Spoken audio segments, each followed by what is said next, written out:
Hey everyone, and welcome to RUBIN'S Mind Lab, where we break down the latest research into what it really means. Ever feel like you are studying hard but not really learning?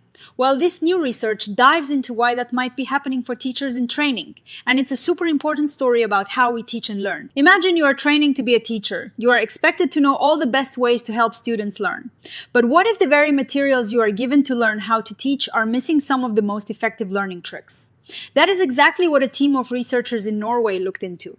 They focused on the postgraduate teacher training programs, the ones that many new teachers go through to get qualified. The researchers noticed that educational reforms everywhere are pushing for students to learn and use good learning strategies.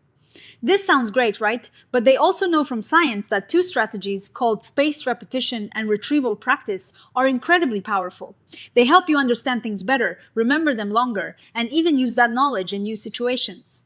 They can even make learning more fun and less scary. So you'd think these would be front and center in teacher training. But here's the surprising part. Even though these strategies are super effective, lots of students and even teachers don't really get them or use them properly. And surprisingly, research suggests they're not talked about much in teacher education programs. This led the researchers to ask, are we the people training the next generation of teachers actually teaching them about these crucial learning tools? To find out, they did something really cool. They took all the required reading materials from Norway's biggest teacher training programs. That's a huge amount of text, like 1,800 pages. Instead of reading it all by hand, they used a new type of artificial intelligence called zero-shot text classification. Think of it like a super smart search engine that doesn't just look for exact words, but understands the meaning behind them. They trained this AI to look for concepts related to repetition and recalling information, even if the exact phrases weren't used. They were casting a wide net to catch anything relevant. This AI flagged nearly 1,000 chunks of text that might be talking about these learning strategies. Then two human experts went through these flagged sections. Their job was to see if the text actually explained spaced repetition or retrieval practice accurately. And here is the big reveal. They found absolutely no complete explanations of either spaced repetition or retrieval practice in the materials. Some parts had examples, but most weren't clear. They were either a bit vague, incomplete, or just didn't quite explain the core idea of these powerful learning methods. Let's break down what spaced repetition and retrieval practice actually are, because that is the heart of this research. Spaced repetition is like revisiting information at just the right intervals. You don't cram it all in at once, and you don't wait too long. It is about letting yourself forget a little bit and then reviewing it again. This process actually strengthens your memory more than just going over it repeatedly in one go. The key is the spacing between the learning sessions. Think about this example from the paper. Students learned about math problems. One group did all the practice problems in one sitting. Another group did half, then waited a week to do the other half. After just 1 week, the groups performed similarly. But after a month, the group that spaced out their practice remembered much more. The benefits showed up later. This is a classic example of why spaced repetition works. But it is counterintuitive because it might not feel like you are learning as much in the short term. Retrieval practice, on the other hand, is all about actively pulling information out of your brain. It is not just rereading notes, it is testing yourself. Think answering a quiz question, solving a problem without looking at the answer, or explaining a concept to someone else. When you have to actively recall something, especially if you get feedback afterward, it makes that memory much stronger. There is a famous study where students read passages. One group restudied them, another took a recall test. The recall group did worse right after, but a week later they remembered way more. Again, it might feel harder in the moment, but it's much more effective for long-term learning. So going back to the teacher training materials, the researchers found that most of the content about learning strategies was based on an older framework from the 1980s.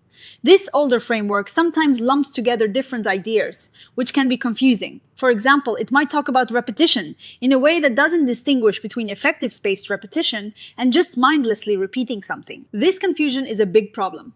When these strategies are explained vaguely or mixed up with less effective techniques, future teachers might not fully grasp why they work or how to implement them effectively. They might end up teaching methods that look like they should work but miss the crucial scientific principles. A significant portion of what the researchers found related to retrieval practice was actually about assessment for learning. This is important, but many of these descriptions focused on how feedback from tests helps, without emphasizing that the act of retrieving the information from memory itself is the key to strengthening that memory. It is like saying eating healthy food helps you exercise, which is true, but it doesn't explain how eating healthy food benefits your body. This is the crucial. So what of the study? If teachers aren't being taught these powerful evidence-based learning strategies clearly and accurately, they're less likely to use them in the classroom. And if they don't use them, their students won't benefit from them. This directly contradicts the goal of educational reforms that want students to learn to learn. The main takeaway is that there is a real gap. We need to be much clearer and more direct in teacher education about strategies like spaced repetition and retrieval practice. This doesn't mean teachers need rigid lesson plans. It means giving them a solid understanding of the science so they can adapt these effective strategies to their own classrooms and subjects. It is about equipping them with tools that genuinely work. Another important point is about the language we use in education. The study highlights how confusing terms can be, leading to jingle and jangle fallacies. Jingle is when different things get the same name, and jangle is when the same thing gets different names.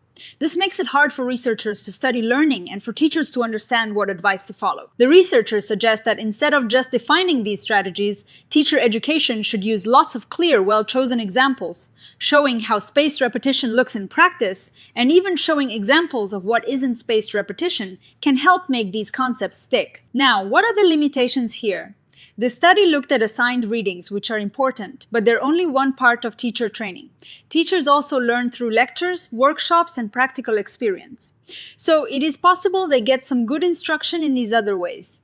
However, since readings are often key for studying, the lack of clear information there is still a significant issue. Also, the AI they used is powerful, but we always need to remember that AI has its own limitations. It is trained on existing data, which might have its own biases, and the researchers couldn't analyze every single teaching experience a candidate might have, just the written materials. So what is next? The authors suggest we need to look at other teacher training programs, not just the ones they studied. They also want to investigate what in-service teachers, those already working in schools, understand and use. And it would be great to expand this research to other super effective learning strategies like elaboration, dual coding, interleaving, and worked examples. In conclusion, this research shines a light on a surprising oversight.